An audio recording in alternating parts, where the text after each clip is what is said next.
News Karnataka ಫಸ್ಟ್ಗೆ ಸ್ವಾಗತ. ಇಂದಿನ ಪ್ರಮುಖ ಸುದ್ದಿಗಳು. ನಮಸ್ಕಾರ, ನಾನು ಅಪೂರ್ವ ರಾಘವೇಂದ್ರ. ಈ ದಿನದ ಕೊರಟಗೆರೆ ಬಿಗ್ ಬ್ರೇಕಿಂಗ್ ನ್ಯೂಸ್.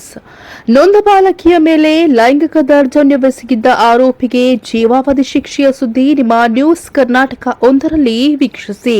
ಜೀವಾವಧಿ ಶಿಕ್ಷೆಗೆ ಒಳಗಾದ ಆರೋಪಿಗೆ 1,05,000 ರೂಪಾಯಿ ದಂಡ ವಿಧಿಸಿದ ಕೋರ್ಟ್.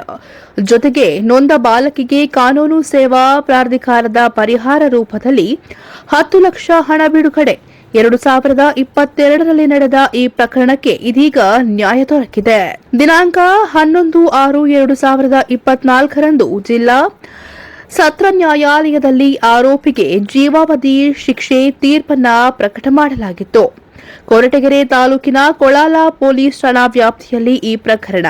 ತಂದೆಯ ಸಾವಿನಿಂದ ನೊಂದ ಬಾಲಕಿ ಹಾಗೂ ಕುಟುಂಬ ತಾತನ ಮನೆಗೆ ಬಂದಿದ್ದ ಹೃದಯ ಸಂಬಂಧಿತ ಕಾಯಿಲೆಯನ್ನ ಒಳಗೊಂಡಿದ್ದ ಬಾಲಕಿ.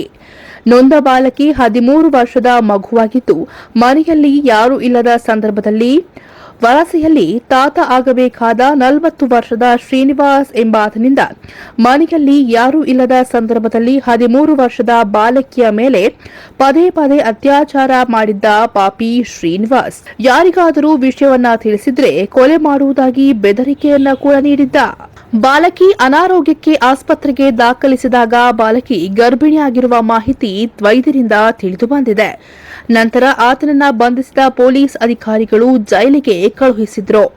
ಸದರಿ ಪ್ರಕರಣದ ವಿಚಾರಣೆಯು ಜಿಲ್ಲಾ ಸತ್ರ ನ್ಯಾಯಾಲಯ, ಎಫ್ಟಿಎಸ್ಸಿ, ಪೋಸ್ಕೋ ನ್ಯಾಯಾಲಯದಲ್ಲಿ ವಿಚಾರಣೆ ನಡೆದಿದ್ದು, ಅಭಿಯೋಚನೆಯ ಪರ ವಿಚಾರಣೆ ಮಾಡಲಾಗಿದ್ದು, ಸಾಕ್ಷಿಗಳಿಂದ ಆರೋಪಿ ಶ್ರೀನಿವಾಸ್ ವಿರುದ್ಧ ಕಾಲಂ 6 ಪೋಸ್ಕೋ ಆಕ್ಟ್ ಮತ್ತು ಐಪಿಸಿ ಕಾಲಂ 506 ಅಡಿಯಲ್ಲಿ ಆರೋಪ ಸಾಬೀತಾಗಿದ್ದು, ನ್ಯಾಯಾಲಯದ ನ್ಯಾಯಾಧೀಶರು ಆರೋಪಿ ಶ್ರೀನಿವಾಸ್ಗೆ ಜೀವಾವಧಿ ಶಿಕ್ಷೆ ಹಾಗೂ ಆರೋಪಿಗೆ 1,05,000 ದಂಡ ವಿಧಿಸಿದ ನ್ಯಾಯಾಧೀಶರು.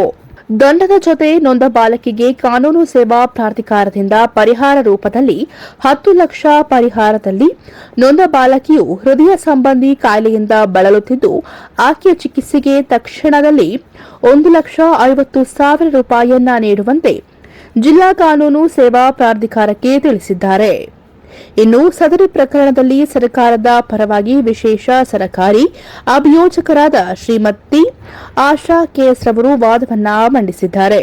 ಇವರಿಗೆ ನೊಂದ ಬಾಲಕಿಯ ಕುಟುಂಬಸ್ಥರಿಂದ ಹಾಗೂ ಸಾರ್ವಜನಿಕರಿಂದ ಮೆಚ್ಚುಗೆ ವ್ಯಕ್ತವಾಗಿದೆ ಎಂದು ತಿಳಿದು ಬಂದಿದೆ. ನ್ಯೂಸ್ ಕರ್ನಾಟಕ ಒಂದು ವರದಿ, ಮುತ್ತುರಾಜ್, ಕೊರಟಗೆರೆ.